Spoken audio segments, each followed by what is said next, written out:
We are streaming on YouTube. Let me click record also so that we can start recording. All right, we're good, Lori.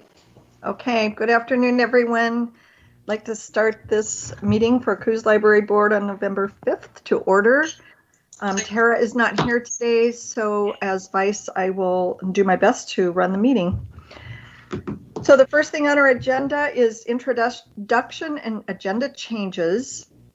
So I think what I will do, I'm not as familiar with Microsoft Teams, so if I leave somebody out, somebody holler. As I just will go across my screen and say your name, and if you would let us know if you're on the board, what position, if you're a library director, where you're directing, etc. So, Christina, you're the first one on my screen. Look you. Hi, well, I'm Christina Kaufman, and I'm the Deputy Library Director at the Coos Bay Public Library. Thank you. Doug, you're up. Doug Worth, position 2. On the board, great. And next I have Joni.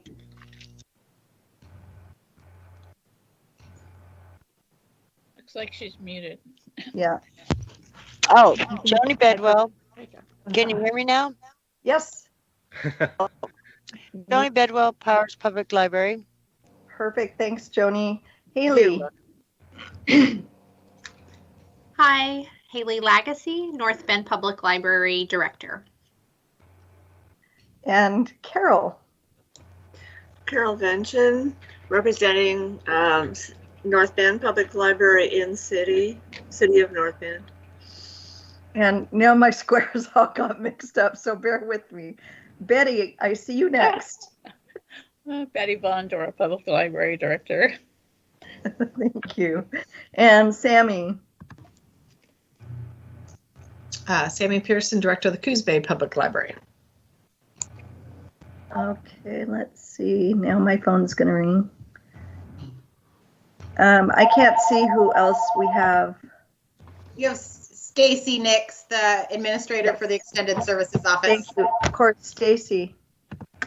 Barbara Cathy. And you have, oh, sorry. You have Cheryl Young, Lakeside Public Library Director. Thank you. I saw you earlier, Cheryl and Stacy, but now my squares are all mixed up. Who else did I miss? Because I can't see other people. Jennifer Croft, North Bend Public Library Assistant Director. And Jennifer Croft from Bandon. Thank you. Did we get Horty on here? Now I can see Jennifer. Now I can... She was not able to get on video, but she should be on phone. Okay. Can you hear us, Horty? She has a request to join in the participant menu. Okay, let's see. Ah, there we go. That list will help me. Wow.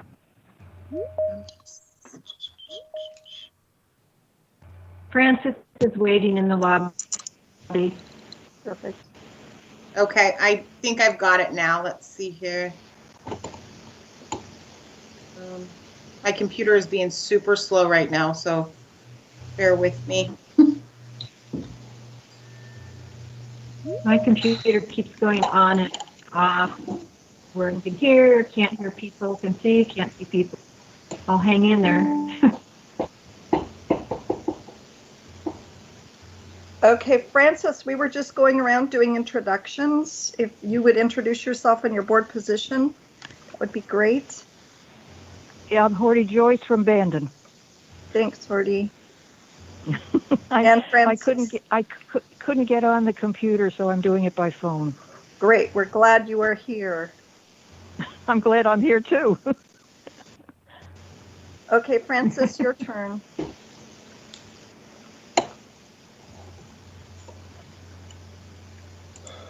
Can't tell. Can you hear us, Francis?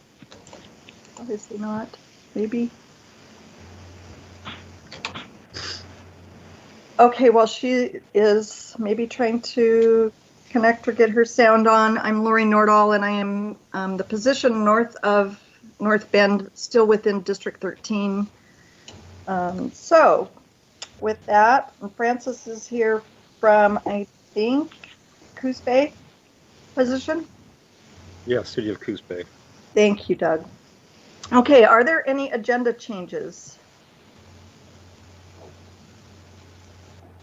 On anybody's part?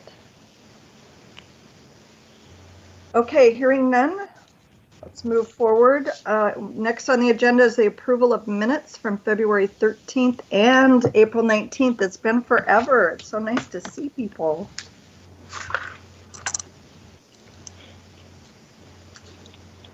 And I don't know that, are you going to put those up, Stacy? Yeah, it should. Is it not sharing my screen? The agenda is up. Oh, the minutes. Okay, let's see. Oh, goodness gracious. I didn't see those in the docs in the Teams. We'll get there. You gotta love technology. I thought I had everything. Okay. Do we want to move on and I'll get those all? Sure, absolutely. So next up are committee reports. So we have the master plan policy group, evaluation tool for services approval. And Doug, I believe that was your group. Is that right? It's been so long. Francis, I believe. Oh, was that our group, Francis? Yeah, that was us. So I can't tell if Francis can hear us. It doesn't look like. Let's see, is there a chat feature on here? There's gotta be. There we go.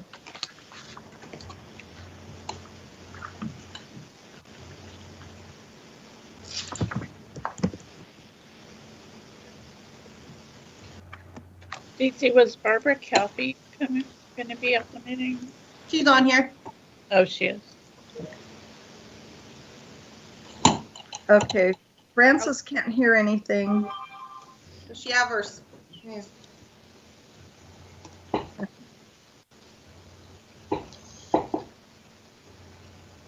She have her speakers turned on?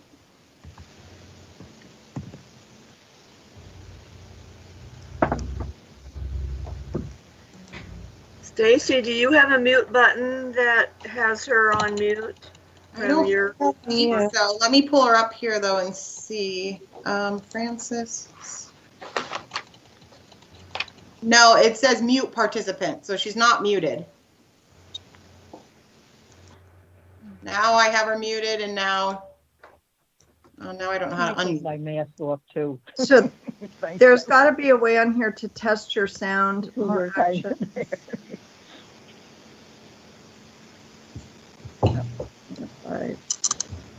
Well, it sounds like it's her speakers, not because on here you would test your microphone. The speakers would be on the on her computer. Yeah, usually in the platform that you join, there's an option to test your system. That's what I'm wondering. I'm not sure. Okay. I've been in many meetings with Francis, and she's always been able to speak. So I don't know. Well, she can't hear us either. It's not just the her microphone.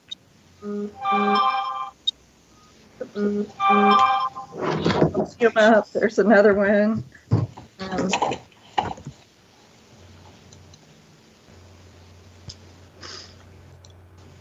Jim, do you have a network here called My Spectrum? She's working on that. Maybe I also told her she could check under the details and make sure that under device settings that our speakers are listed. Yeah, that when she set it up, she allowed it to access to speakers and microphone kind of a situation. Right. So Carol, maybe while we're working on getting her on there, we can talk about this. We haven't had a meeting, to my knowledge, with COVID. Are you looking at the minutes? Center. Please enter a conference ID followed by pound.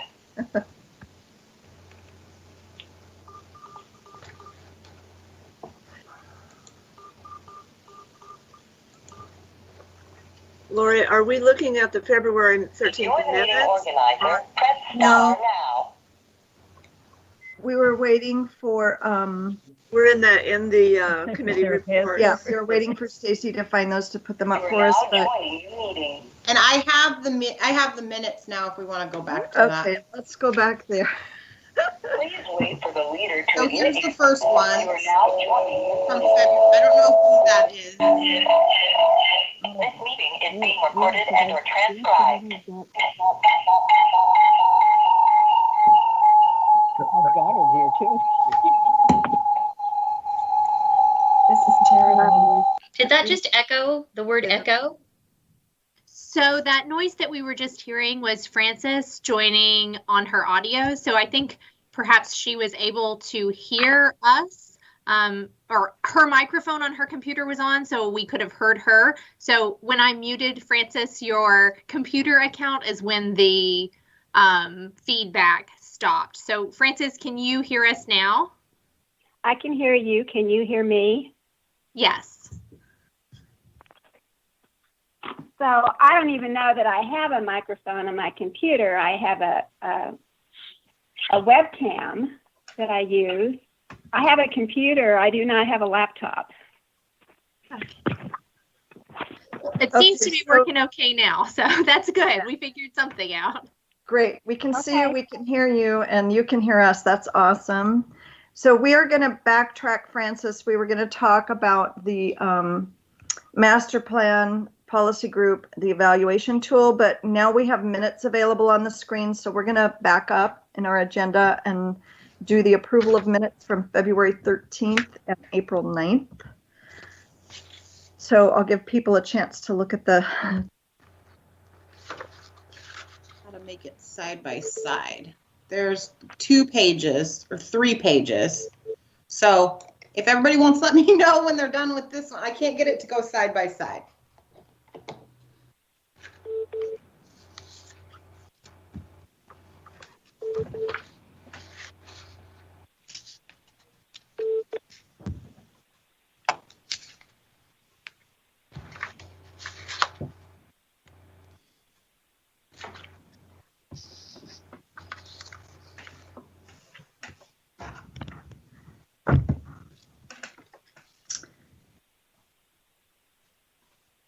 Okay, anybody opposed to moving on? No.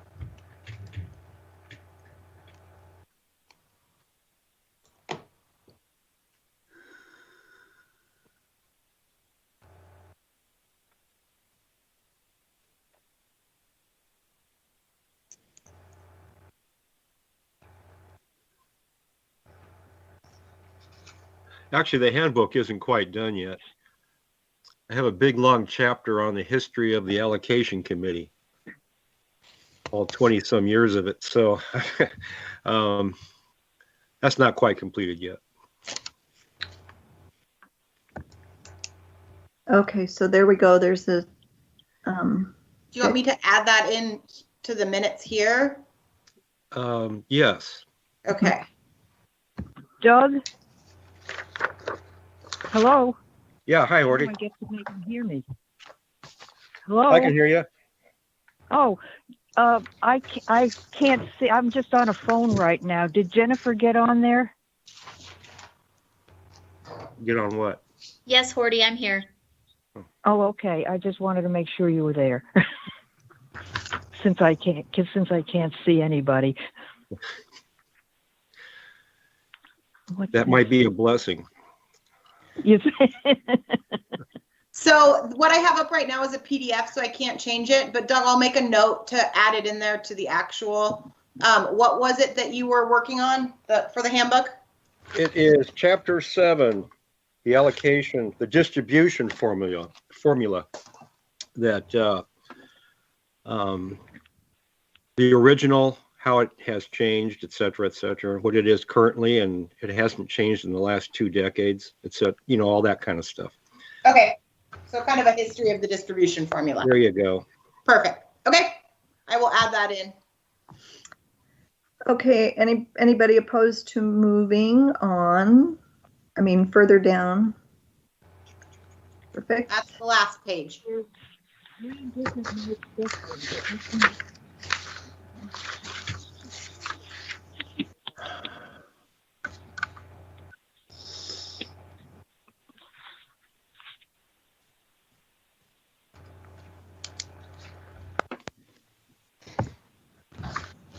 I would entertain a motion at this time to approve the agenda for, this was February 13th, correct, Stacy? Yes. With changes as suggested by Doug. Well, it's not the agenda, it's the actual minutes. I would move that we accept the minutes of the February meeting. Well, with changes. I'll second. Was that Francis? That was Carol. Carol, okay. Okay, so we have a motion on the floor to accept the minutes from February 13th. Any further discussion? All those in favor say yay. Yay. Aye. No. It's hard unless I can see thumbs up. Any opposed? Okay, minutes have been approved. Now we'll look at April 9th.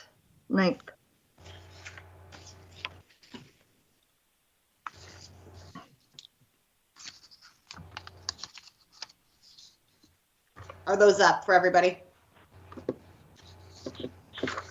Yes. Okay.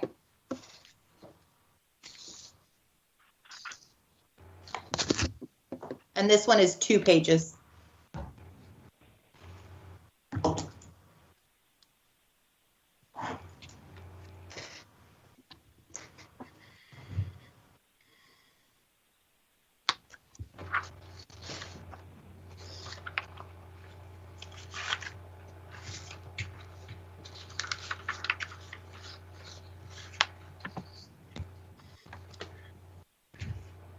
Anybody opposed moving on?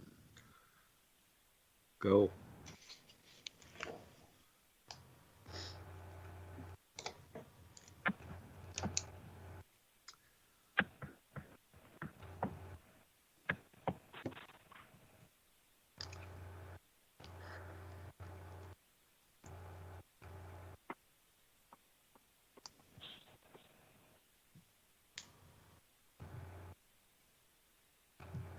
Okay, I would entertain a motion to approve the minutes from the April 9th meeting.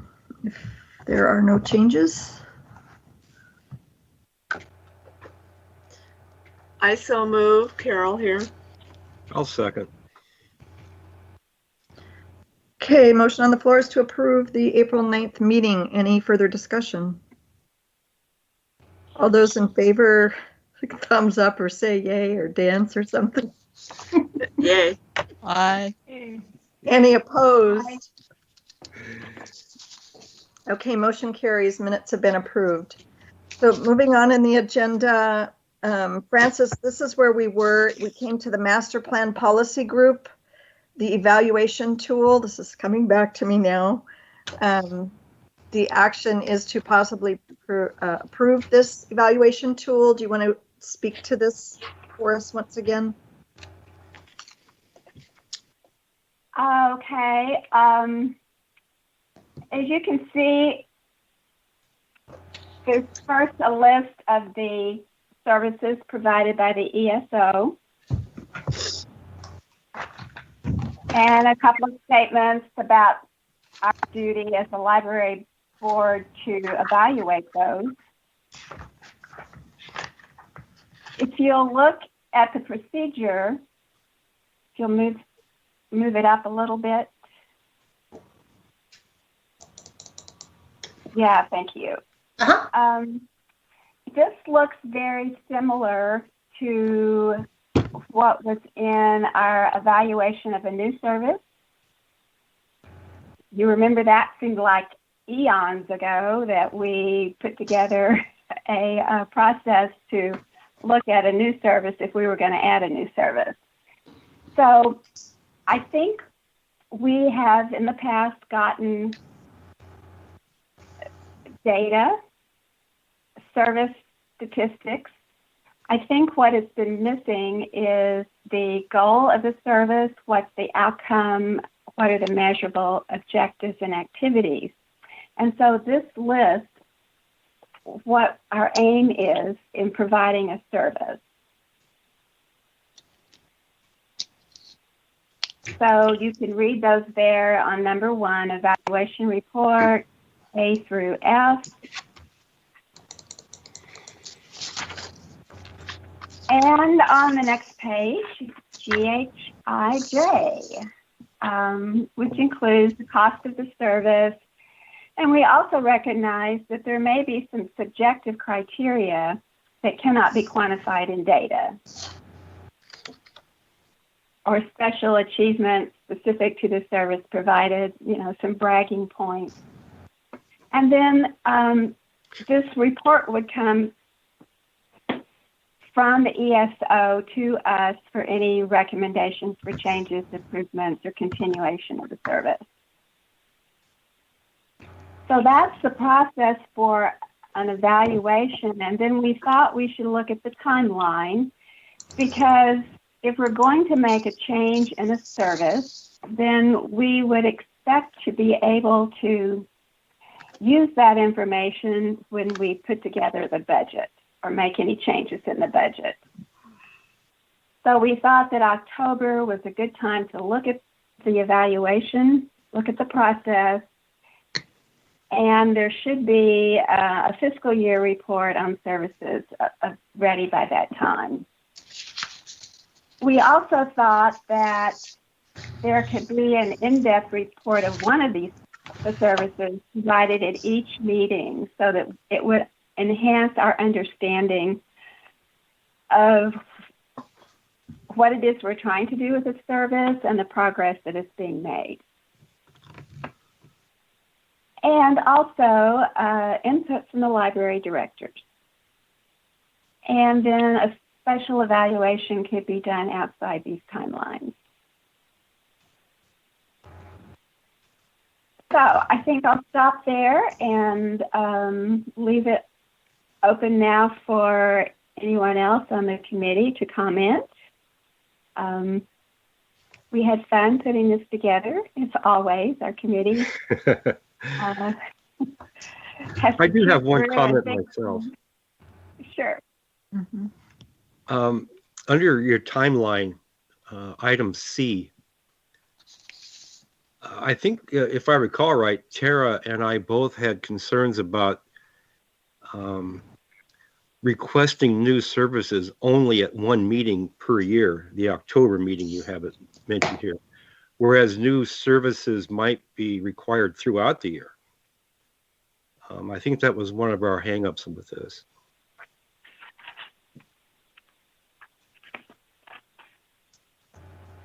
I'm going to look back at the new services policy and see if we had a timeline in that.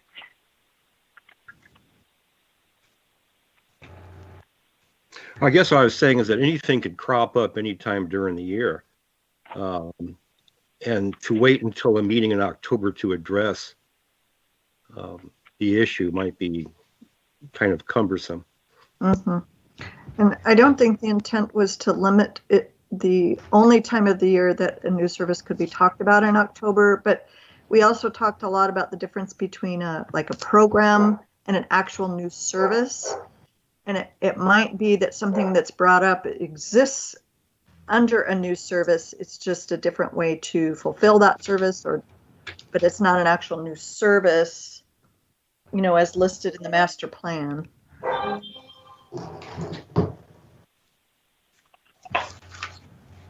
I'm seeing some comments here. I'm clicking. Well, okay, so under our other services provided, our policy there, the timeline was a proposal will be presented no later than November at the CLB meeting for consideration of funding in the next fiscal year. The proposal of new services will be incorporated into an annual review of current ESO services. This allows time for the budget process, which typically begins in January, and the CLB, at its discretion, may act outside of this timeline for extenuating circumstances, such as for unanticipated grant opportunities. I think the committee felt that we needed to put a target for a time when we should be looking at these. And yes, we could waive that or do something outside that particular time. But if we don't put a date in there by which we want to evaluate or determine if it should be included in the budget, then it just kind of gets ignored. So, well, I do agree that the evaluation process should be addressed on a timely basis. Every October would be fine. But as far as providing any kind of new service or addressing any new problem, that needs to be done, in a timely fashion. So the other thing that was pointed out by Sammy in the comments here is that F also addresses that, a special evaluation of a service outside of these timelines may be requested at the discretion of the county library board. So that provides an avenue there as well. I'm just wondering if that statement on C, do we need that statement in there under evaluation of services if it's already addressed in our procedures for a new service? Because the statement in C really just says that the October meeting is also the time a request for a new service would be submitted. Maybe it doesn't need to be its own item. Just a question. That might make you and Tara feel better. We're in November. We didn't have an October meeting. So, we can put a month in there, but that doesn't mean it's necessarily going to happen. Right. I guess the question I have in my mind is the difference between requesting a new service and evaluating of current services. I'm kind of getting from your comments, Francis, you're kind of not differentiating between the two. I agree with Lori that we could do without having a certain month that new services would be introduced, but we should also have a 1 month of the year where services are being evaluated. Well, I think my comment on this is if you're going to propose a new service and there's a significant cost to that, are you going to stop doing something else? Can you afford to continue to do the old service, all of them, and add in a new service? Say you're going to purchase, and I don't know if this is considered a new service, if you're going to purchase a new electronic database, whatever. Does that need to be evaluated at the same time you are looking at your current services? So I think that was probably why C was put in there, is to consider the whole cost, the current and the new service. That's my recollection from our committee. Yeah. It all has to do with the budget and the sort of a deadline to influence the budget being October and November, one way or another. Stacy, could you scroll up just a tiny bit? I'm wondering if that item C is more, a little, not quite, just so we can say the whole timeline. I can't see down. Oh, gotcha. Okay. There you go. Okay. So I'm wondering if C, I think that was a note that we had to discuss that as a committee, that whole piece about how, well, when we're looking at evaluation, we also want to keep in mind that this is when new requests would come in. But I don't think this is the document that should dictate that the October meeting is when the request for new service would be submitted, as we mentioned. So I'm wondering if this needs to be either it's redundant and we don't need it, or we just need to add it as a note under one of these other bullet points. Like the annual evaluation of all services, the first A, 2A of all services should be submitted at the October meeting. Note, the October meeting is also the time that requests for new services would be submitted. Maybe it just needs to be a note in there and not a separate bullet point, because it's not really a timeline piece for evaluation when I go back and look at this. And I was on the committee. So I can see now, I can see your point, Doug, and how it this shouldn't dictate that piece. No, the first item, number A, I think is very good for the annual evaluation, but I agree with you. C is probably unnecessary. Sure, we can take out C. Let's check in with those who haven't spoken. Is the board okay with removing item C under 2?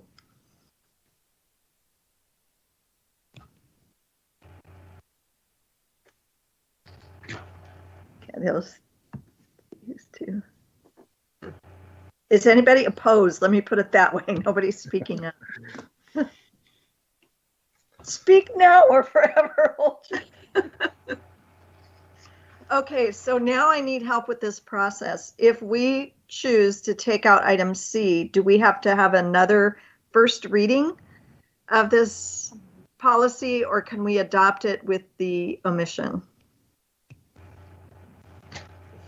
I would say the latter. I would hope so.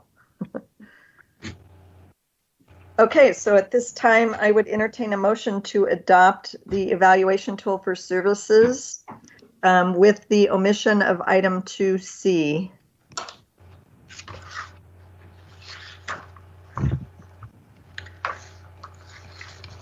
Would Francis be the maker of the motion as the committee chair? That'd be great. Sure, I'll make the motion. And I'll second.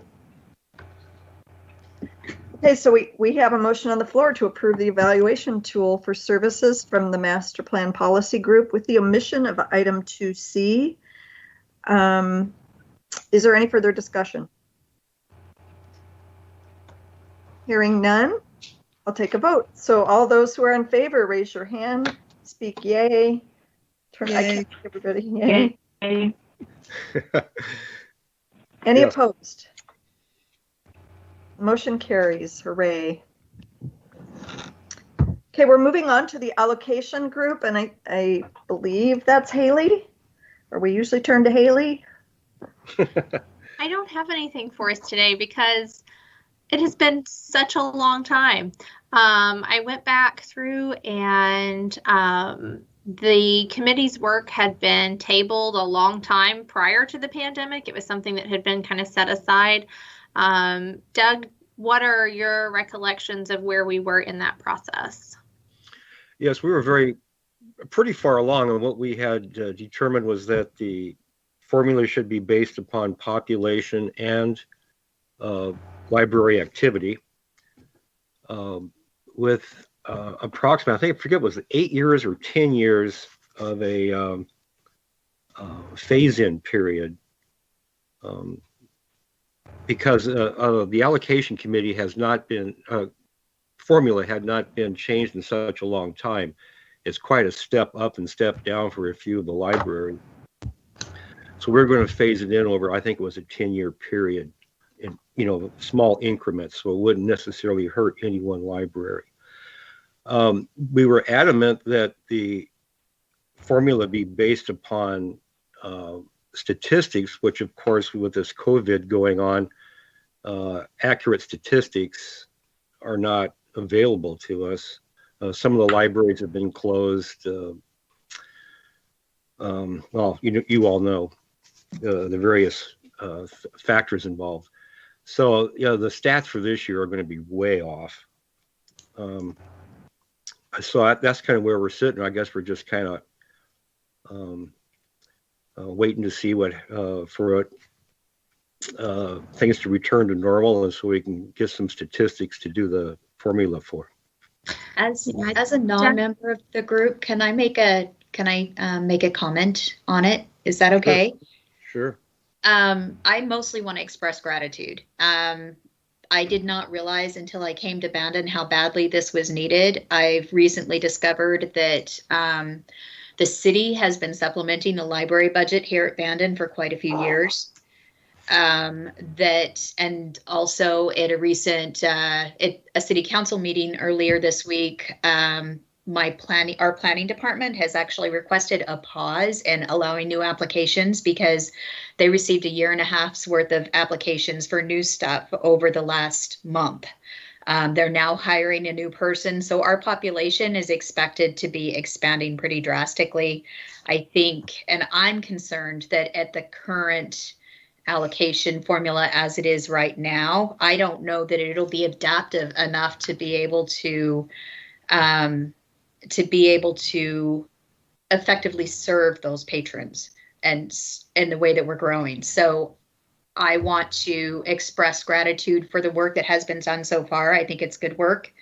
And also encouragement to, yes, let's please keep going with it and not let it fall away. Thanks, Jennifer. I think that as somebody on the committee, Doug's recollection is the same as mine, and I think we had reached the point where we had, as a committee, put together a pretty solid and comprehensive proposal, and we were at the point where it would be appropriate for us to begin gathering input from stakeholders. I think a good place to start that would be with the library directors to make sure that we're all refreshed on what that criteria is, what the process is. Certainly having the opportunity to review it in light of the things that we've learned in the COVID era. I know that we've learned a lot about, just about what our priorities should be for service. And then if we could, as a committee, get some direction, Lori, from the board as to what your expectation is for a timeline, whether this is something that we want to pick up in the spring, or kind of just at the discretion of the board, what your thoughts are on timeline. So we can talk about that. Perfect. Thank you, Haley. And thank you, Doug, for filling us in on reminding us and filling us in. I think it's going to be really difficult during this time, as you mentioned, to do anything with statistics if that's the piece that we're kind of needing to pull together. But neither do we want to forget about it. So ideas, do we want to ask the committee to maybe in the fall, do we want to look at stats, hoping that in the spring we have some openings and some normalcy, but who knows? Review it in the spring and see where we're at. What are you guys thinking? Well, one possibility is to base it upon the statistics for 2019 and prior, and just throw out 2020, because obviously it's going to be skewed. And hopefully 2021 will bring normalcy again. Normalcy. What's the word? So I would like to hear from the library directors, their thoughts on that piece, going off of the stats we do have prior to 2019. So I remember us putting into it contingencies for that, to draw statistics from a previous year, to in case something happens. And I would suggest that the pandemic is absolutely one of those wild things that you're not going to come across very often, is a drastic thing that is going to impact that. I would be, I think either gathering the statistics from the previous year, or maybe doubling the statistics from next year, or what I mean, to kind of fill in that amount, or maybe even the suggestion that when we're comparing those statistics, we're all comparing them against each other and what we've all done. So maybe even realizing that everybody has dropped, and that the ratio might still be accurate to some extent. So I see a question from Frances in the chat. She asks, did we agree on a formula? And Frances, no, we did not. We had some suggested criteria, and then we had begun putting together a formula. That's something that I had worked on, trying to find a formula that I don't know, it was reflective of what we expected to see in the changes in our different libraries' funding levels, and that would have a somewhat of a levelizing effect as well. You know, since we didn't have percentages from the original calculations, we wanted to create an environment that would provide stability for the libraries from year to budget year as well. So we did not agree on the formula. We had just gotten to the point where we had as a committee, proposed formula that was ready for review by the directors, by the Coos board, all those groups. So do you need to have the data, your service data, et cetera, in order to determine if your formula is what you want it to be? That's a chicken and an egg. I don't know that I could answer that question today. And, you know, talking about the statistics, and, you know, Jennifer makes a good point about we are all functioning in a COVID environment and have suppressed usage. I also am thinking forward about how long it's going to take us back to get back to what we were before. Libraries have a real communication challenge, especially here. Even if we are open, it's really sometimes difficult to inform patrons, the community, about what we're doing when we're open, how we're doing it. And so it's really difficult to answer on the fly about what information we would need to gather and what information we would want to count. What years, I mean, would we want to include in a formula? I believe the last statistics, librarians correct me, released from the state library were for the 2019, or rather 2018-2019 fiscal year ending June 30th, 2019. Is that correct? So yes, that's the last full fiscal year? Yeah. And then for the early part of 2019, half of it was normal, but not reported. You're working on that report, I guess. Are you doing those reports for trying to do one for 1920? Yes, we have, and those were actually completed at the end of October. And the state library made, I would say, very limited modifications to the data that they collected and their criteria. So all of us have really significantly lower numbers on that statistical report, because I think a good example is that the state library does not consider curbside service open service. So that's a pretty significant question on the report. It's one that we considered for our statistical, our categories for the formula.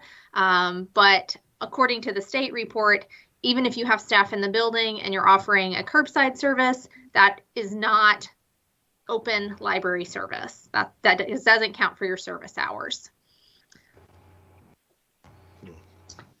So getting back to a recommendation from this board for the committee, I don't see how you can really get together and work on this at this time. Also, just that is a logistical difficulty in and of itself. So I'm just going to throw something out there, and then we can rip it apart or revise it or whatever. And that would be that this committee would attempt to, in the spring, if possible, get together and use the statistics that you have prior to 2020 to move forward with this. And that, say, in another year or so, that would have to be reevaluated to see if it still holds or is still valuable. Ideas, thoughts? I actually don't see much in the way of a viable alternative to what you just said.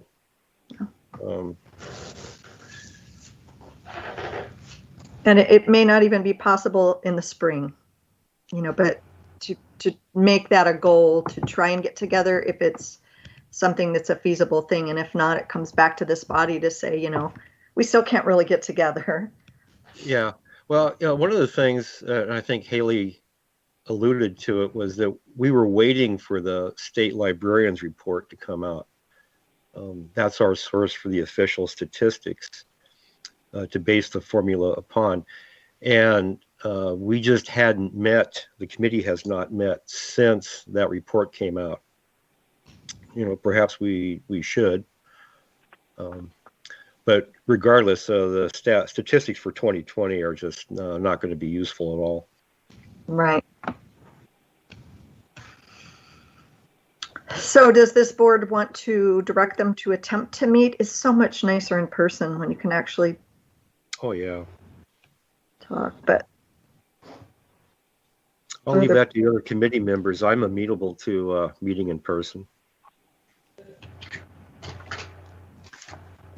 Somebody has their hand up. I can't see who. It's Horty. Okay, Horty, please, you're on.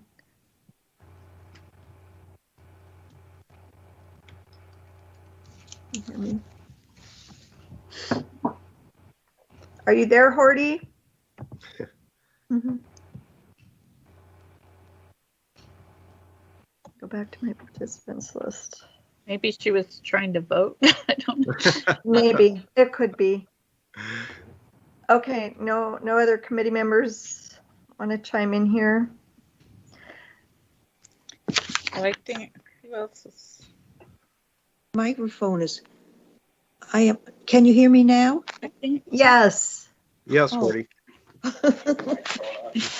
I would like to suggest that we could meet, because there's only a few of us. If we met somewhere where there was a large table with all wearing masks and everything, I think we could still do something. I think it's important that we meet and get this thing set up. And remind me, is Linda Kirk on that meeting? Because she wasn't, on that committee, she wasn't able to attend today. Yes, I think she is. Okay. So Yes. My feeling is she would be amenable to that as well, because she's been meeting in other group sessions that we've had. And Deirdre was in there as a coordinator too. Right. Deirdre Crumper was in there too. And she has been a tremendous asset.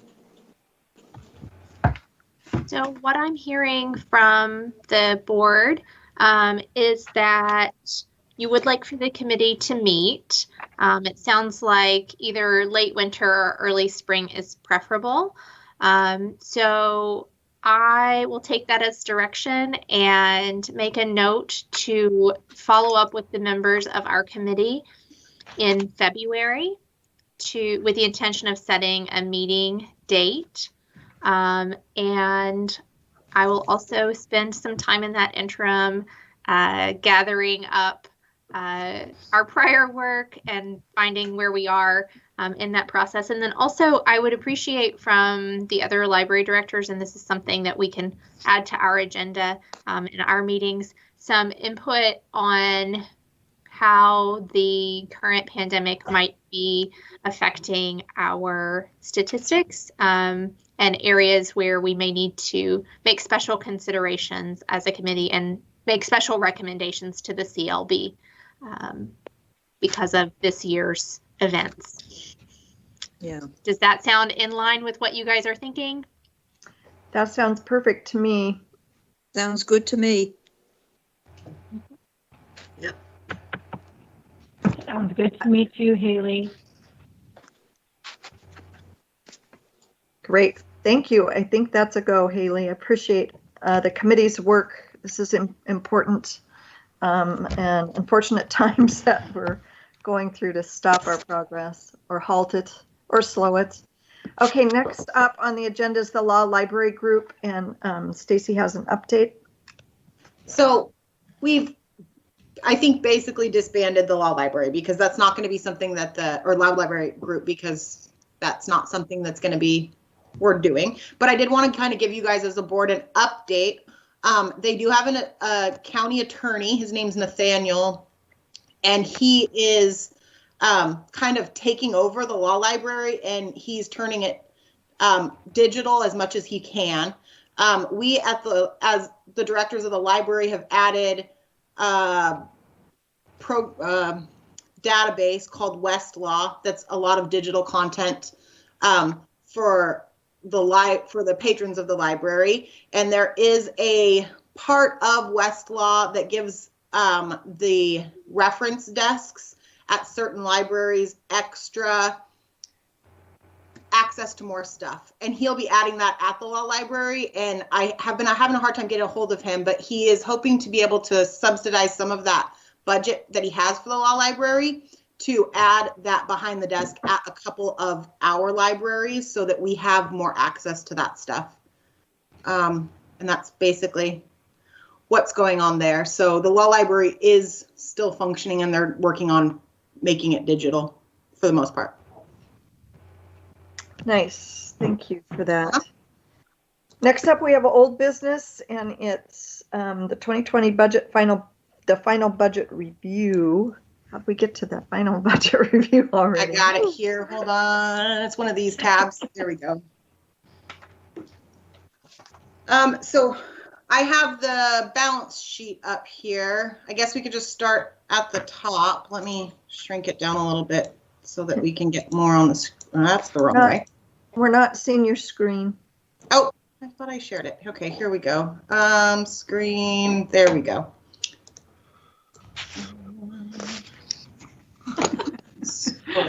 Okay. So starting, I just got the finalized one for June 2020. I guess I can just kind of slowly scroll through it. So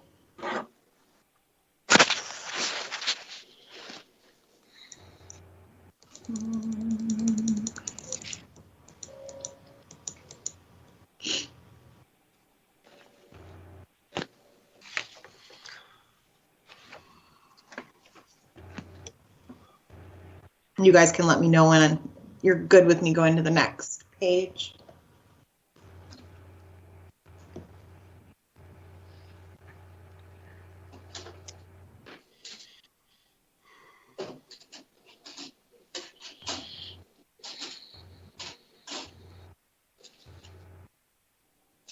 Everybody okay moving forward? Yes.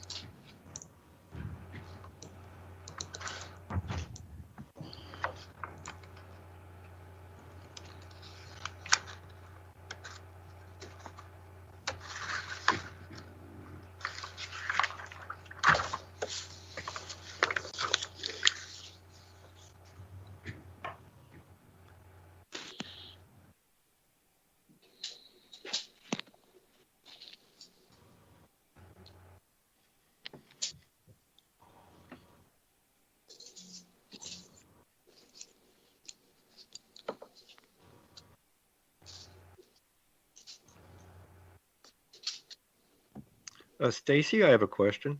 Sure. The salaries and other employee costs, how much has that changed since the restructuring of the ESO? Well, as of right now, we have a vacant ILL technician position. It's still vacant. I'm considering when we do fill that one, it will go from a full-time position to a part-time position. We're kind of just trying to figure out how ILL is working in this new world. And with me covering both that position and administrator.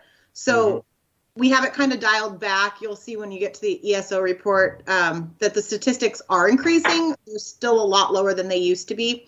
So at this time, I'm thinking that that'll probably be a part-time position when it does get filled. So we'll have 3 full-times, a part-time, and then basically an on-call, our cataloger. Okay, thanks.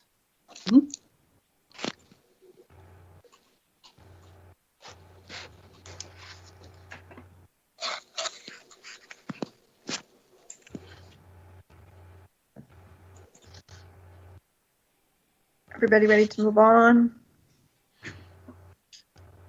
Yes.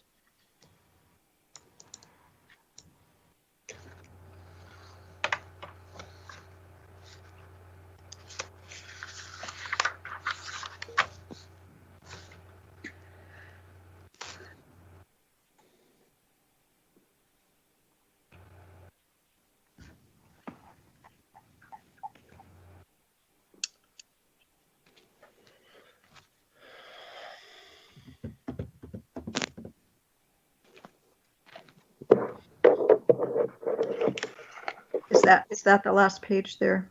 That's the last one. Any further questions or comments on the year-end budget?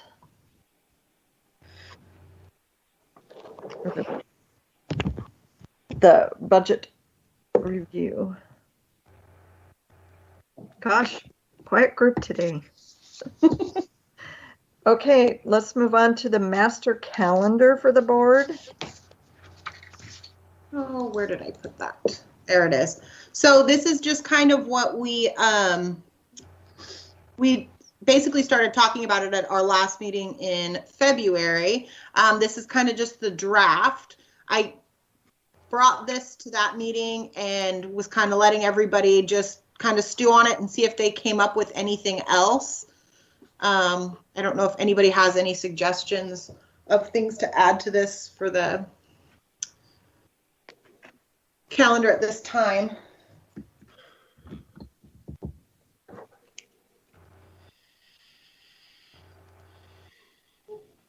I suppose we could add to the calendar for October the suggested request for new services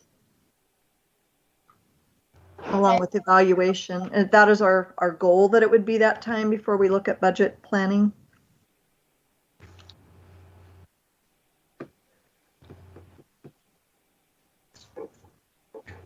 That was October? Yes. Okay. What do I do here? Horty, I still see a hand up, just checking in with you to see if you have something, or your hand is still up. Oh, I'm sorry about that. that's okay. I just didn't want to, think you were being forgotten and you still had your hand up. Anybody else have something? Are there certain months that we expect to have meetings? I thought we had talked about quarterly, and then COVID hit. So this calendar does not really state when the board is targeting our meeting time. I mean, it hints at it, like November, but budget pre-planning, or October evaluation. But I would suggest that we try to set a month for our meetings. Or we talked about bi-monthly, didn't we? I think. We haven't had one for, well, since April.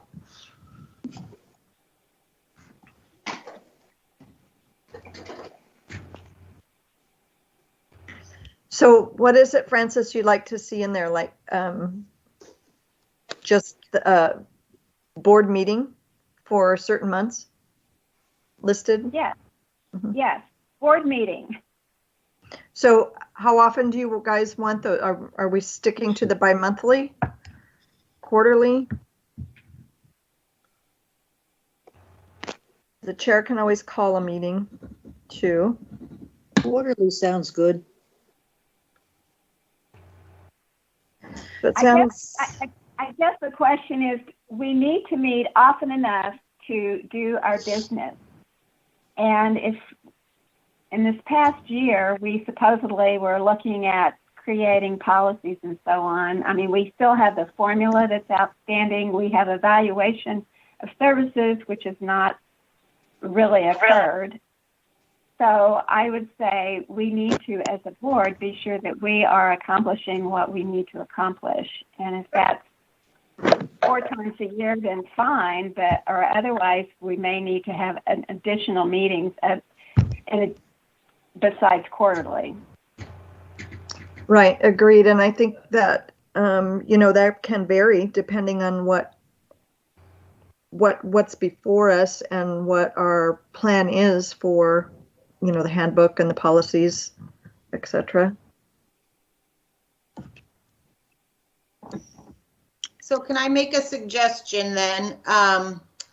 If just to get it on the calendar, it might change depending on if things come up or things change, but starting with, we know we need October for the evaluation of services, elections can go into that and all that. So if we do bi-monthly, we do October, December, February, April, June, and August. That would be every other month. That's fine with me. I'll just say that in the last 7 years I've been on the board, we've met at one time twice a year, at one time every other month, 6 times a year.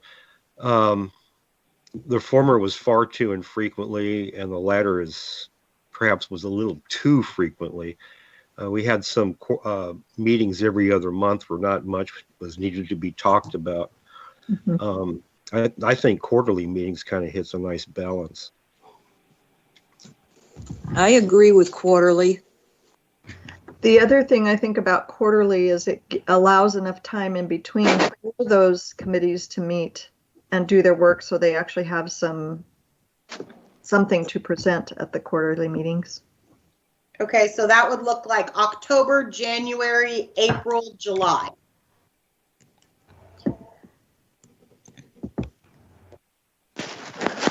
So good. Sounds good. This is Betty. I'll just say that you might need to move some budget stuff around in order to accomplish that. However, because you do need to have that pre-planning, and it does need to come to you before it goes to the city, which I guess could happen in January. But the pre-planning you might want to move up to October. I mean, consider if you want to have quarterly meetings, you're going to have to fit that in somewhere. Yeah, that's what I was wondering, how that would fit in with the budget. So that would kind of leave us. Stacy, I don't know, how does that work for you? Is October too early for pre-planning budget?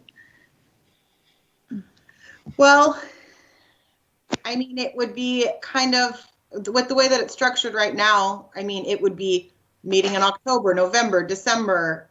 That seems a little but October in itself seems pretty important, since that's when we've set for the evaluation of services and elections. So that seems like the one that we should base everything off of. Mm-hmm. So maybe we should either add an additional meeting for budget or move our January meeting so it's not quite quarterly. And I don't know what would work better, November or December. May I make a suggestion? Yes. Yeah. I was on a board once where we met once per quarter, but there wasn't any fixed month. In other words, we've met once during the October to December quarter. We met again during the January through March quarter. And then again through, the April through June quarter. So you have some flexibility there. You're still meeting once a quarter, but there's no fixed month or fixed date or anything. But you're still getting all the work done on time. So how about if we make a sentence or a statement at the bottom of the calendar that says the library board will meet once a quarter, and then we can determine when that would best suit our needs. So for Francis, I would just add the extra meeting for the budget review in December.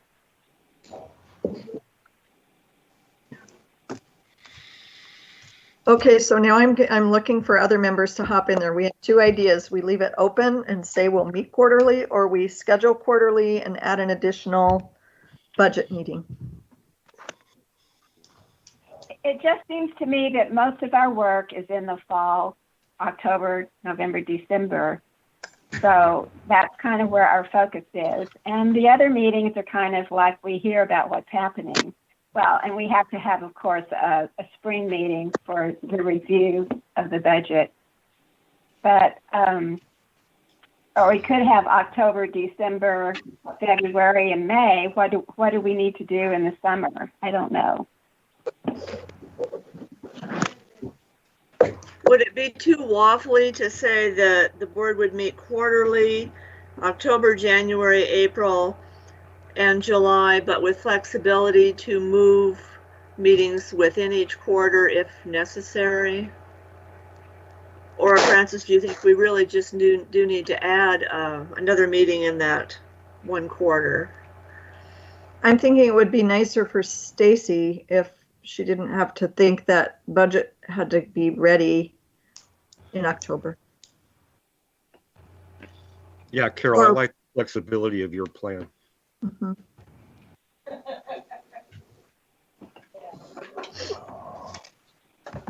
Well, the president can always add meetings if necessary, so. Right. But it would be nice to kind of know when to plan your calendar, our own calendars. Well, I think the meeting times need to reflect when the work needs to be done. We don't arbitrarily say we're going to meet this month when we really needed to meet in December and do the budget review. So if we want to have 4 meetings a year, they should be timed at when the work needs to be done. True. So should we change the wording from the CLB meets quarterly to the CLB meets 4 times a year? Is that something that can happen? That could work. Except if we have something to shoot for. I'm on 5 boards, and it kind of helps me to know when there's going to be a major meeting come up where there's going to need my attention. That's all I'm getting at.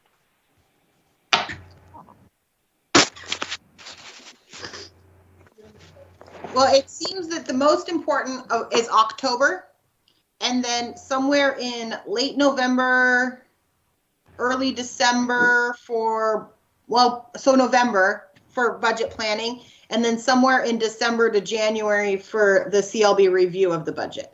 Those are like the 3 things that are happening towards the end of the year that you would need to meet for, correct? It also seems to me like the October meeting is getting rather full. So to, again, try and do the budget there, I think we need an October meeting, and I think we need either a late November or an early December meeting. So why couldn't our January meeting be moved to December? And we can still shoot for those other times, but we would rely on the chair to make a change to those months as needed, working with Stacy. Do we need 2 separate meetings, one for budget pre-planning and one for board review?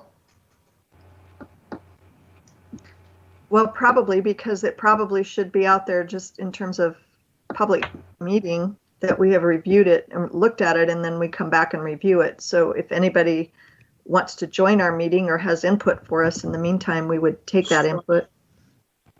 So if we did evaluation of services as the main, evaluation of services and election as the main things in the October meetings, then we can do a November meeting that's based around budget pre-planning. And then in like the beginning of January, we can do a budget review, CLB review. Yeah, I kind of think that's what we need to do. Anybody totally opposed to that? And then again, our other meetings can be somewhat flexible based on what the chair feels the work is before this board. That's good. Phew. Okay. Sounds like a plan. Guess what? Now we're up to new business. And the first thing in new business is elections. I do have from Tara that she would like to nominate Lori as the chair. So I second that. I have a question on that one. My term ends in December, I believe, or no, June. When is my term up? Okay, so, and I can go for a reassignment, but I guess then at that point, if that didn't happen, somebody else would take over. We just make a change at that point. That's the next agenda item. I'm thinking that we would want you to continue for another term. Yeah, but that's not a guarantee, right? But I mean, I can't just say I am. You put in for it and the commissioners have to approve that. I'm just asking the question. So what happens if they say, no, we don't want Lori Nordahl on the Well, library that's what board? the vice chairman is for. Okay, then they'd step in. Got it. Okay. Okay, so I would be willing to serve as chair next year if you all would like me to do that.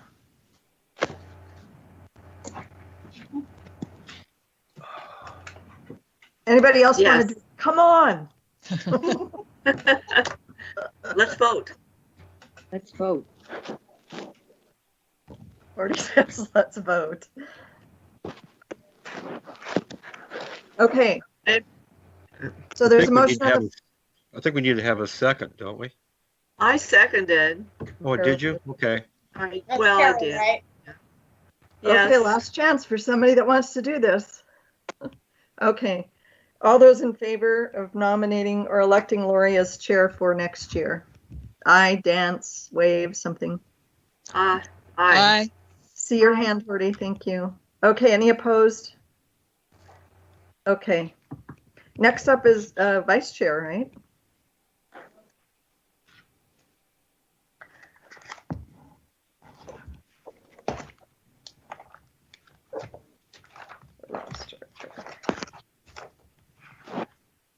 Frances, would you be willing to be vice chair if nominated?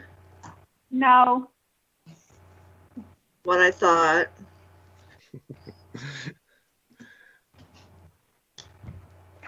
Doug, Horty. Carol? Carol. I think she's in Frances's. No. You could do it, Carol. Well, I'd prefer not to. I'm trying to drop boards, not add to them.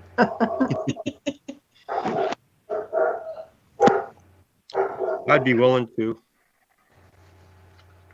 Okay, I nominate Doug as vice chair for next year. Thank you, Doug. You're welcome. I second.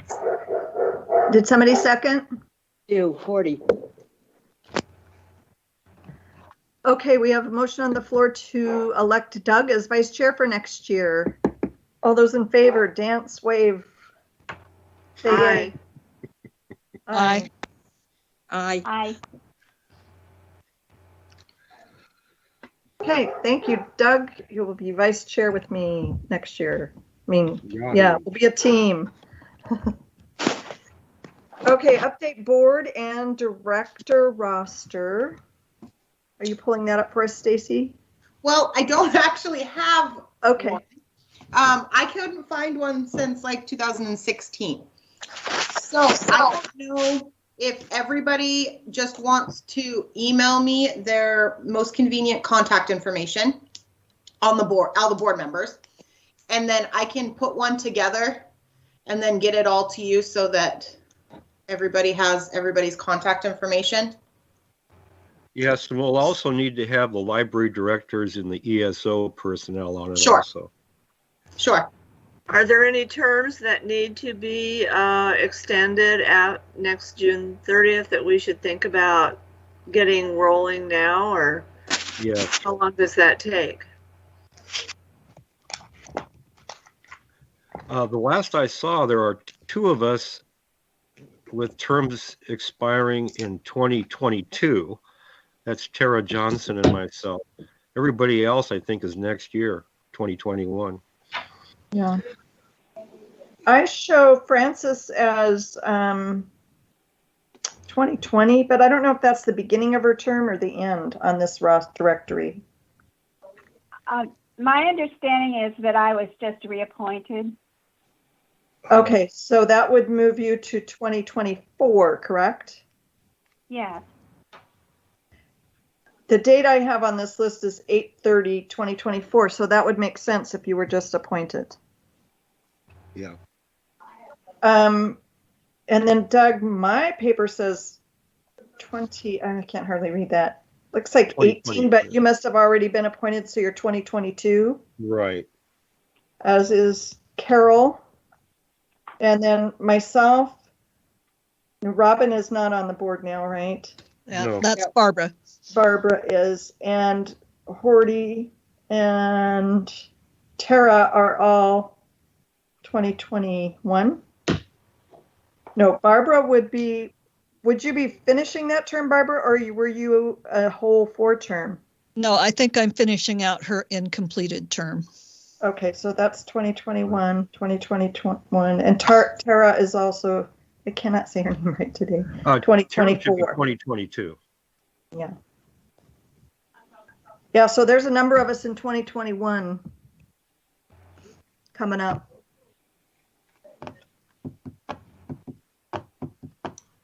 It looks like small cities, we have to go through that whole process again for 2 different people. So yeah, we should get started on that right away. Yeah. And I guess we can talk about that at the next director's meeting for recommendations, but mine would be that Barbara just got appointed if she was willing to serve, to just reappoint her for that following year. We just finished finally getting through that process. So I don't know if she's willing. Barbara, are you? Yeah, I'd probably be willing to try one more term since we I've could been do- on since July. Yeah. Well, we can talk about it at the director's meeting, but maybe we could get that to our boards and move that process on really quickly. But we'll have to look at the other small city, and that rural one is really difficult to fill. So we should probably get on that. That one that Tara has. Oh, that's next year though. Okay. Never mind. Yeah, that's 2022. Okay. Good idea. Thank you for that question, Carol. I think we're down to the ESO report, Stacy. All right, let me pop back over, share my screen here. Find it in my, okay. So as we kind of discussed earlier, ILL stopped in March because of COVID, and there was no libraries open for us to borrow things from. So we kind of just got that back going within the last couple of months. Actually, here, I can pull these up. This is last year's ILL statistics. You can see when it got to May and June. March and April were kind of still, there was a little, well, March I guess was fine. April, there was a little bit going on that was just kind of the trickle of what we had still in process. May and June for things that we borrowed dropped drastically. And then things that we loaned was nothing because I completely shut it down. And then coming over to July, we didn't have anything. We were still closed. We opened back up in August. There was a little bit of movement, and then it's kind of just slowly been picking up after that. Kind of get us back in the swing of things. It's still drastically lower than it was. I have our lending turned way down just so it's manageable with me doing both positions at this time. But as for, okay, then over to books by mail. That has, this is last year's numbers. If you look that compared to this year's, we are lower. Well, books by mail has increased because a lot of his lobby stops became books by mail because he can't get to the facilities. He is able to drop off large numbers of items to different facilities, stuff that he knows that the patrons at those facilities will like. So they do have kind of a library. They don't get to pick and choose off his cart like they used to. But he is doing as much as he can. And then as you can see, a couple of them, he's mailing a larger quantity of things too that he can't actually stop in and get them. So he's still servicing them, just kind of in a different way. As for the satellites, these are the numbers from last year, March. Everything kind of fell off because of COVID. But he has, whoops, went too far. Where did it go? Where did it go? Okay, there we are. So this year, he's had a couple of them that he's able to start servicing again, the jail and a couple of the coffee shops he's able to get to. He's been able to do one in August. He was able to deliver to the Devereaux Center, get them some books. But basically, that's kind of where we're at there. We're trying to plug along and get as much out there as we can in an outreach capacity. Get back to my report here. We have a new courier driver. He seems to be working out really well. He is he's a go-getter. So he's all about kind of trying to revamp and get things and make it as productive as possible. So we have that. Down to the budget, we kind of already went over the last year's. As for this year's budget, this is this year's budget. I don't know if you guys want to take a couple of minutes to gander at where we're at as of September, end of September.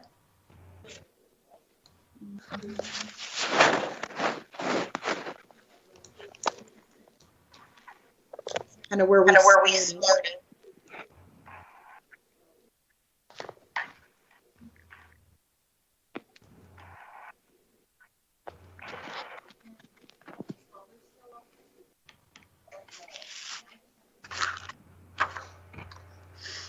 Just let me know when you're ready for me to go to the next page. I'm ready if everybody else is.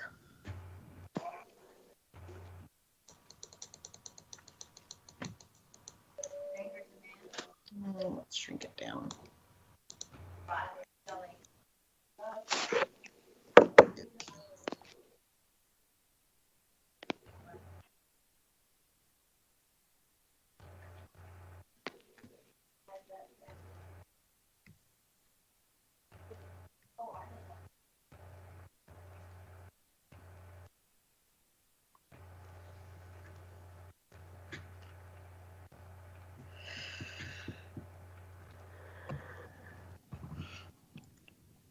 I'm good if everybody is. I hate making the shots.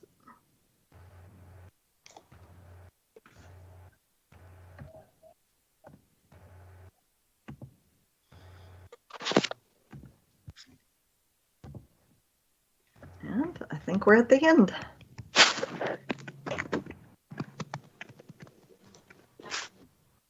So moving on down to projects. We had to postpone our tidal wave, unfortunately. We are hoping that when things get a little bit back to normal, that we can do it in some fashion, whether we are able to do in person or if we do a virtual. We kind of were discussing how to handle that at our board meeting this morning. So that's kind of in the works to get. We already have all of the books and everything for the tidal wave, so with the same author from the one that we had to cancel, so that is already taken care of funding wise. It would just be new material, advertising material and things like that. And then also the fair unfortunately was canceled.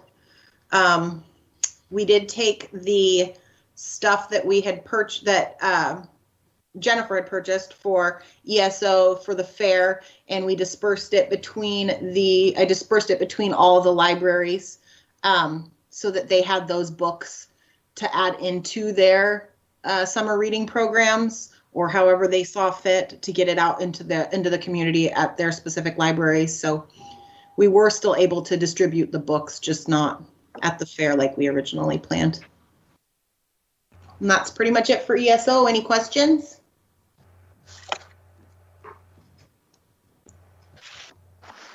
Great report, Stacy. Thank you.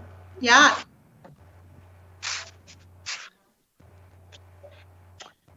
Okay, no other questions? I have other on here. Do we have an other? Oh, I have no idea why it says other. Okay. Okay, director's reports. I'll just say who wants to go first. I'll go first. This is Cheryl. Nice. Lakeside's humming along like everyone else. Our in-person visits continue to go up. We have about 40 people on an average day. We still have limited hours of service. We've had a few people come in that use the computers every day, but not a tremendous amount. Now we're quarantining materials for only 24 hours. That sure has taken some stress off of trying to keep them quarantined for 6 days.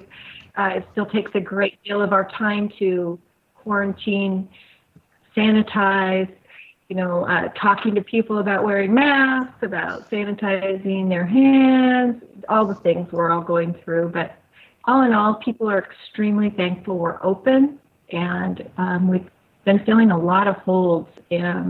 Very few people still take us up on the curbside delivery. So most people are coming into the library who would like to get books and materials. We do not have any plans to increase our hours currently until COVID is over. We're closed on Thursdays and Saturdays.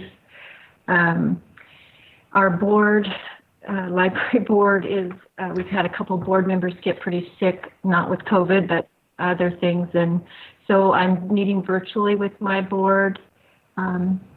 They're all super,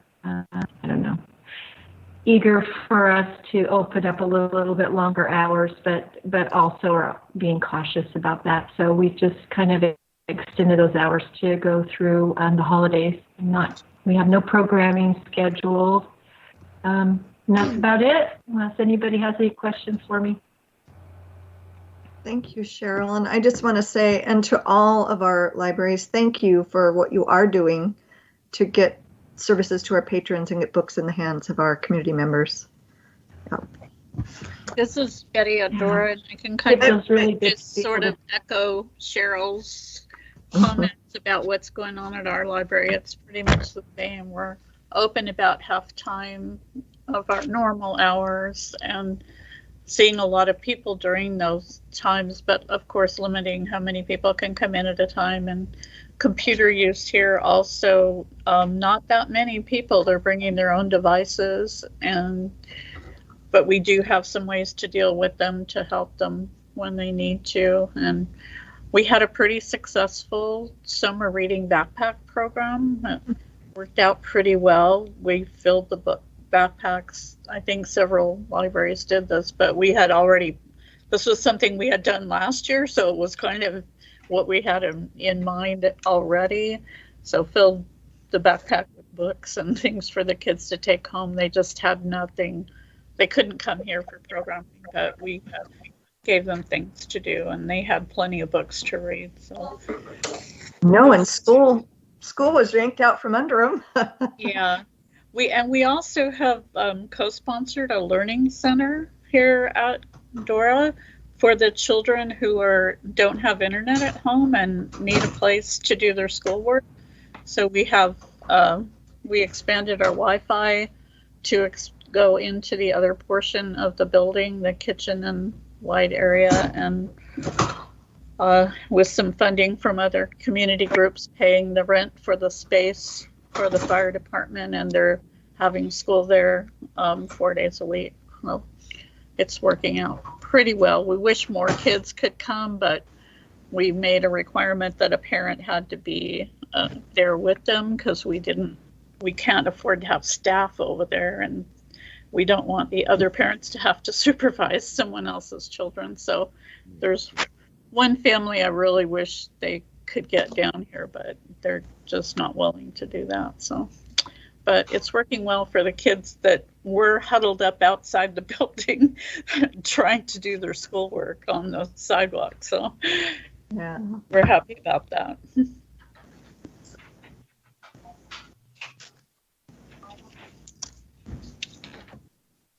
Okay, who's on deck? I'm gonna have to make a list next time. Coos Bay, North Bend, Myrtle Point. Oakville here. Do you want me to speak next? This is Powers. That'd be great. Thanks, Joni. You're welcome. We finally got fiber to the library, which was wonderful because we finally have caught up to the rest of y'all. They did connect our DSL line, and when they did that, our phone was also disconnected for 8 days, but we have it back. I applied for a CARES Act grant for $2,329 and received it. So we're going to purchase laptops and headsets and stuff, and so we can do online programming. And since we are so small, we only have 2 computers open because we have to have them on separate sides of the room. One of the laptops could be used to take in the back room on a desk sit back there, so somebody could use that. Our summer reading program was grab and go. We had 27 children complete, and we also did grab and go summer meals and served 2,503 meals, which was nice. We are open Monday through Friday from 10 to 4 for this time, and we'll probably stay this way until we know more. And since we aren't able to do programming, Becky usually goes to the preschool. We made up some book bags and put some books and some goodies in there and sent it to the preschool as welcome. You know, we miss you, but hopefully soon we can have them back. Nice. I'm sure they loved that. Yes, I think they did. And we got a lot of weeding and inventory completed when we were shut down at the beginning of this pandemic. So that was nice to be able to get that all done as well. Now we just got to figure out what we're gonna do with all these books that we weeded. Okay, great. Who's up next? I could talk about Myrtle Point if you like. That'd be great. All right. Well, we also did a summer reading backpack program. We gave away 301 backpacks, I think. And it was a big success. We were able to fill them with all kinds of books and activities, mostly creative stuff that the parents didn't have to invest a lot of time in teaching their kids what to do about them. And when the Wild Rivers Coast Alliance, they heard about it and they called us and offered us a grant to do back to school supply backpacks. So immediately after we finished with summer reading, then we filled all the backpacks for pre-K through 6th in the school district. So they had their complete supply lists. I think the nicest part about that is when the Rotary heard what we were doing, they partnered with the church to do the same thing for the high schoolers. So somehow in a chain of events, the whole town got their school supplies. Let's see, we're doing Monday through Friday, 10 to 6, and then Saturday, 12 to 5. Mondays are a bit of a ghost town, and we're looking at closing on Mondays. We are experimenting with pickup programming. We have a stuffed animal sleepover coming up, and just small things like that we can engage the community. That's been really pleasant. Our children's specialist had to resign for some family health concerns, And right now, I'm just going to keep it with the 2 full-timers and a part-timer because just considering programming and our needs right now is, I think we're going to not rehire immediately. We've had 2 patrons call us, and with the fear that they had the COVID and kind of out of just courtesy called us to say, I think we may have exposed you. And so that led to 2 different times of quarantining until we heard back about their tests. One was in August, and one just recently we heard came back negative. So it's been okay doing computer appointments except for the spiking anxiety. You know, we're trying the best we can to keep everybody safe. That's what's going on here. Thank you. Okay, who's up next? I can go next at Bandon if nobody else wants to jump on. Perfect. Okay. So we've had kind of a crazy back and forth year. I mentioned earlier that apparently our city had been supplementing our budget quite significantly for some time. And because of their budget issues, they suddenly mid-year could no longer afford to do that. And I had to let go of 3 staff members, including my lady who does programming and including our children's specialist. So we're still trying to see how that's going to work. That happened after we had closed for services. So at least there wasn't, you know what I mean? There was a little bit of time to adapt.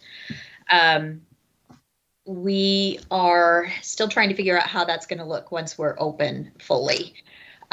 We are looking, in the meantime, we have been doing mailing service and we've been doing curbside service every day. We are looking to, on November 14th, open back up. So that's like, sorry, I'm looking at my calendar. That's next Saturday, I believe, to start browsing hours again, twice a week for 4 hours each time.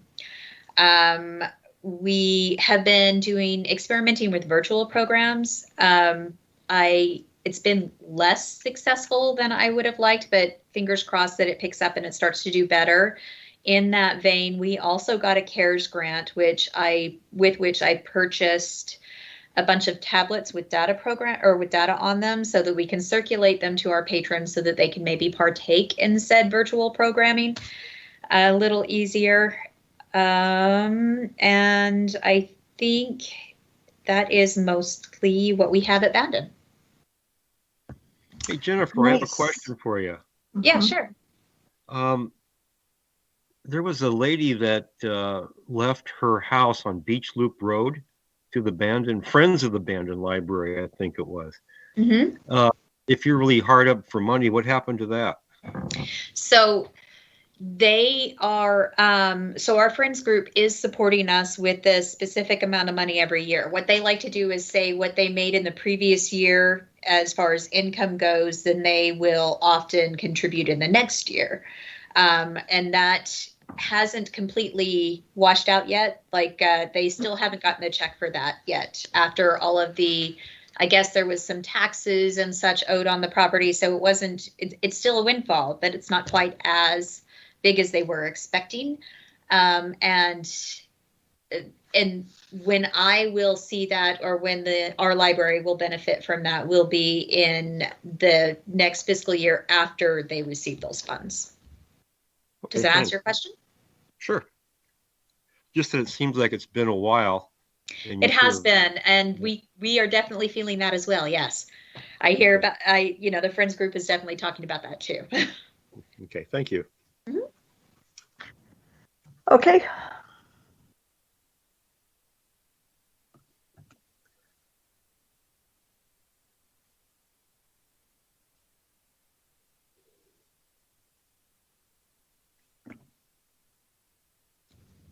Hey, Lori, I think you're muted, but I'll hop in and give a report for North Bend.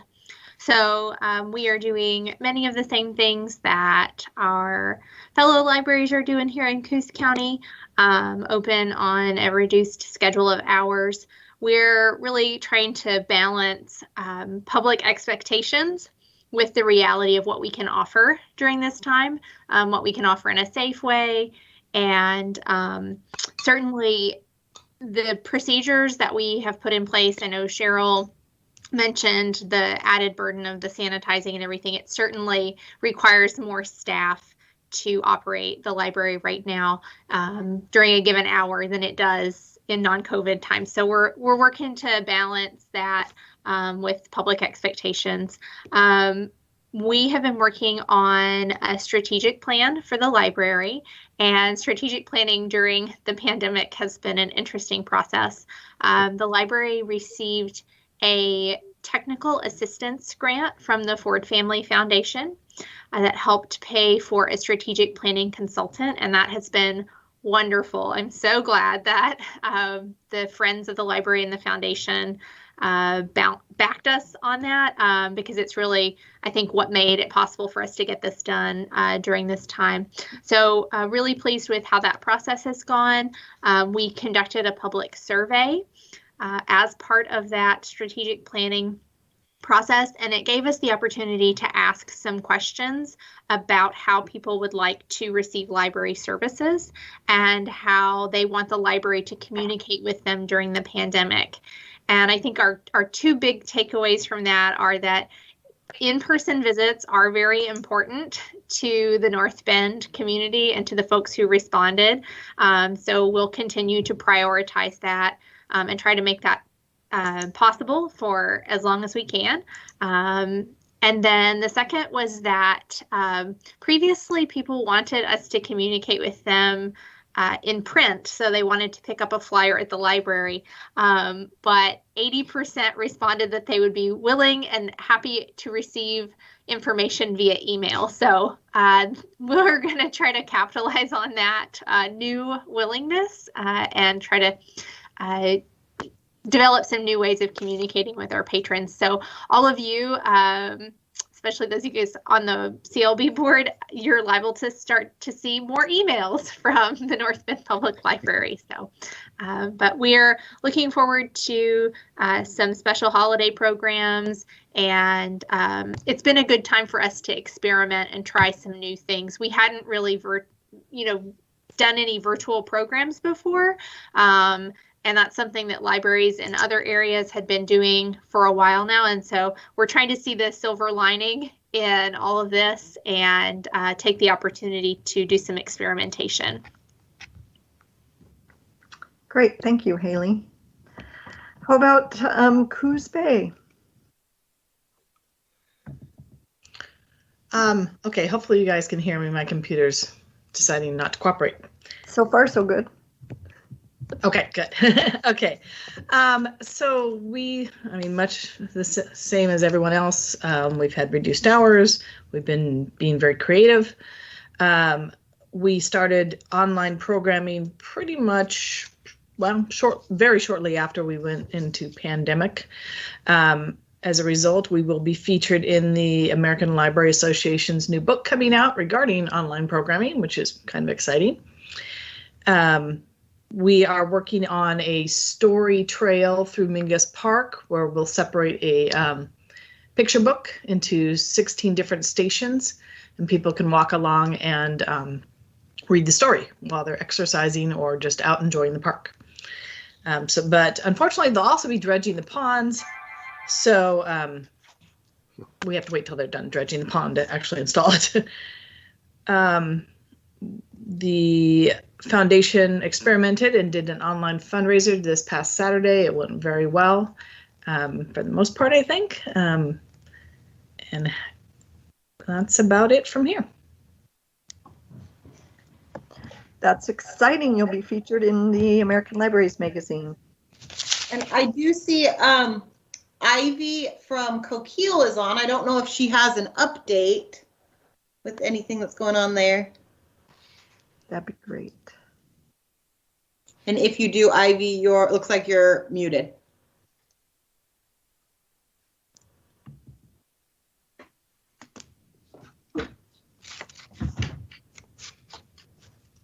She says she doesn't have speakers, but she can type if that's okay. Sure. And I can read, but I guess we all can, but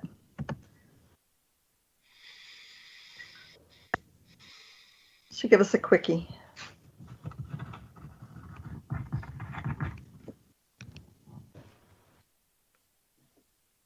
I'm watching.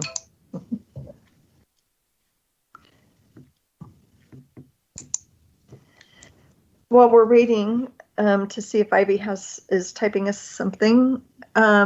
Stacy, we don't. I'll just get together with you we'll need a meeting for the budget. Yes. Okay, so Ivy says we're also working under limited hours. Mostly we're trying to find more ways to reach our patrons to help them know we are here and offering services to them. And I'm sure they will appreciate that, Ivy. Thank you. Anybody else? Did I miss anybody? Doug, Stacy? I don't think so. I think that's all of them. Okay. Okay, so there will be a meeting coming up here to prepare the new budget. So watch for that, and I'll check in with you too, Doug, to make sure it works for you as vice chair. When does that start? Is it November 1st, isn't it? January or December? I thought it was Do we November know? 1st. Okay, then you'll hear from me soon. Okay, well, Okay, I just want to thank everybody for their afternoon and for the time. I'm checking. Sammy, are you talking? Nope. Okay. I again just appreciate everybody's time this afternoon and appreciate everyone's work to serve the patrons in our county and library. So thank you. With that, I will call the meeting adjourned unless anybody has any other last minute. just that I missed the book sales. I forgot to mention a thing. We're doing civics for adults workshop. If you're interested in doing that, if you heard it on Think Out Loud, call the library to RSVP. It's on November 17th. Okay, sorry. Great. No, thank you for that. Okay, everybody have a great afternoon and stay safe and well until we meet again.